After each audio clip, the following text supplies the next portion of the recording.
حدیث نمبر 8 میں یہ کہتے ہیں کہ نافع رضی اللہ تعالیٰ عنہ سے روایت ہے، وہ کہتے ہیں کہ جاء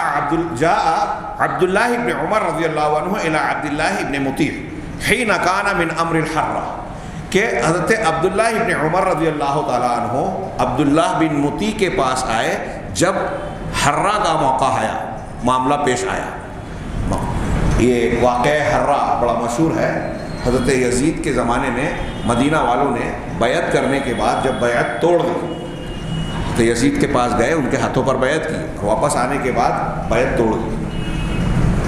تو فوج بھیجی گئی اور کہا گیا کہ ان سے پھر سے بیعت بحال کرنے کے لیے کہو، اگر وہ کر لیں تو کوئی جھگڑا، کوئی قتال وغیرہ کی ضرورت نہیں، ورنہ قتال ہوگا۔ اس پر بہت تنقیدیں کی جاتی ہیں، آپ اس کا جواب کتابوں میں اور دوسری جگہ پڑھیں گے، فی الحال وہ ہمارا موضوع نہیں۔ لیکن جب انہوں نے یہ کیا، حرہ کا واقعہ ہوا، کچھ لوگوں نے بیعت توڑی،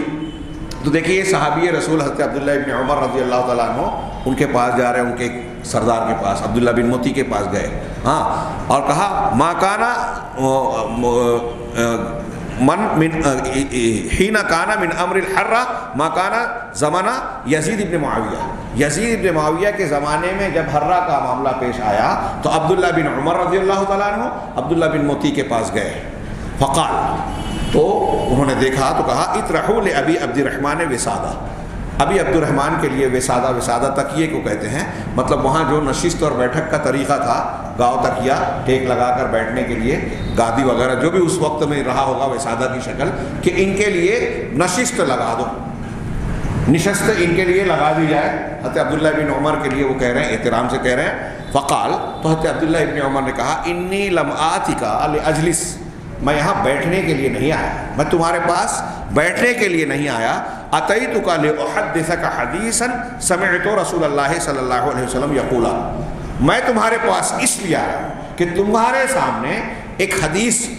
بیان کر دوں جو میں نے رسول اللہ صلی اللہ علیہ وسلم کو فرماتے ہوئے سنا ہے، اللہ کے رسول کو فرماتے ہوئے میں نے دیکھی۔ ایک صحابی رسول، عالم دین کا فریضہ کیا ہوتا ہے، ذمہ داری کیسے نبھا رہے ہیں،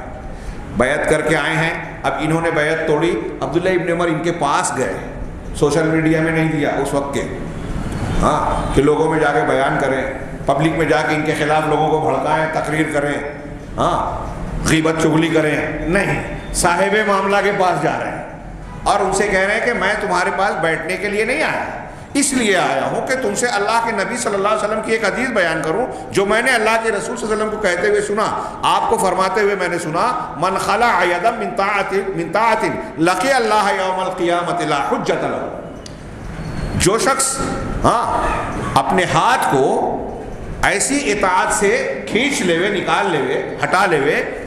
اطاعت سے نکال لیوے، تو قیامت کے دن وہ اللہ سے اس حالت میں ملاقات کرے گا کہ اس کے پاس کوئی حجت، کوئی عذر نہیں ہوگا،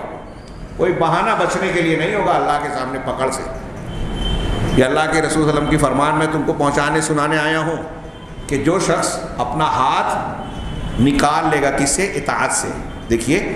مضمون حدیث کا دیکھیے اور ان کا عمل دیکھیے کہ یزید کے ہاتھ پر بیعت کرنے کے بعد وہ لوگ یزید کی بیعت کو توڑ رہے تھے۔ یہاں ہم نے واقعہ کربلا والے خطاب میں تفصیل سے بات کیا کہ دیکھیے حضرت عبداللہ ابن عمر رضی اللہ تعالیٰ عنہ یزید کی بیعت کر چکے ہیں یا کی بعد میں، اور ان لوگوں کو اس پر ابھار رہے ہیں کہ تم نے بیعت کی تھی تو یہ توڑنا تمہارا غلط ہے، اللہ کے رسول صلی اللہ علیہ وسلم کی حدیث کے خلاف ہے۔ اب جو لوگ آج حضرت یزید پر تنقید کرتے ہیں، ان کو برا بھلا کہتے ہیں، تو یہ اتنے سمجھدار ہو گئے، یزید کے بارے میں اتنی معلومات ہو گئی کہ حضرت عبداللہ ابن عمر رضی اللہ تعالیٰ عنہ کو یہ بات معلوم نہیں تھی جو صاحب رسول ہیں، رسول اللہ صلی اللہ علیہ وسلم کے صحابی ہیں، اور کیسے پابند صحابی، عمل میں کتنے زبردست، سنت کے کتنے سخت پابند تھے وہ ہم اور آپ جانتے ہیں۔ اللہ کے نبی صلی اللہ علیہ وسلم نے ان کو رجل صالح کہا، تو انہوں نے آ کر یہاں یہ بھی ہے کہ اگر حالات میں کچھ ایسی بات پیش آ رہی ہے جس سے فتنہ اور فساد، اللہ اور اس کے رسول کی تعلیم کی خلاف ورزی ہو رہی ہے، تو عالم کا کام یہ ہے کہ جا کے اصلاح کی کوشش کرے۔ یہ عبداللہ ابن عمر جا رہے ہیں، یہ چھوٹے موٹے حالات نہیں تھے، معاملات نہیں تھے، تو گئے آپ نے اور کہا کہ میں اس لیے آیا ہوں کہ تم کو اللہ کے رسول صلی اللہ علیہ وسلم کی ایک حدیث سناؤں جو میں نے سنا، اور وہ یہ ہے کہ جو شخص اطاعت سے اپنا ہاتھ کھینچ لے گا، نکال لے گا، قیامت کے دن اللہ تعالیٰ سے اس حال میں ملے گا کہ اس کے پاس کوئی حجت نہیں ہوگی، کوئی عذر نہیں ہوگا۔ وَمَن مَاتَ، اور مر جائے، وَلَيْسَ فِي عُنُقِهِ بَيْعَةٌ، اور جو شخص اس حالت میں مر جائے کہ اس کی گردن میں کسی کی بیعت نہیں ہوگی، کسی امیر کے ہاتھ پر بیعت نہیں کیا ہوگا، ماتا میتتن جاہلیہ، تو وہ جاہلیت کی موت مرے گا،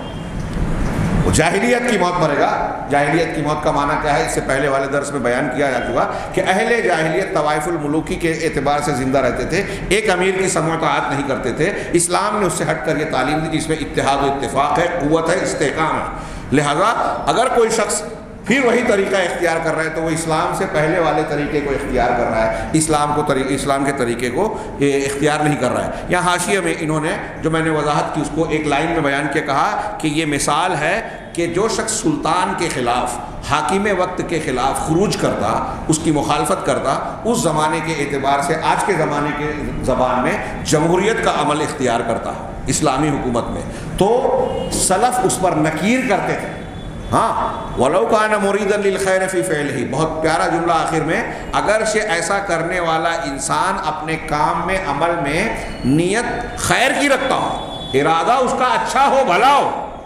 آج ہمارے یہاں یہی ہوتا ہے نا، آپ کتنا بڑا فساد دیکھ لیں میں، اب جب متعلقہ فریقوں سے آپ بات کریں گے تو کوئی آپ کو ایسا نہیں ملے گا جو برا چاہتا ہو یا برا ہو، سب نیکیاں ہی چاہتے ہیں، لیکن جھگڑا بھی رہتا ہے، اختلاف بھی ہے، فساد بھی ہے، خرابیاں بھی ہیں۔ ہاں، جمہوریت کا مزاج اسی شر اور فساد کو جنم دیتا ہے، بلا قانونیت، بے ضابطگی،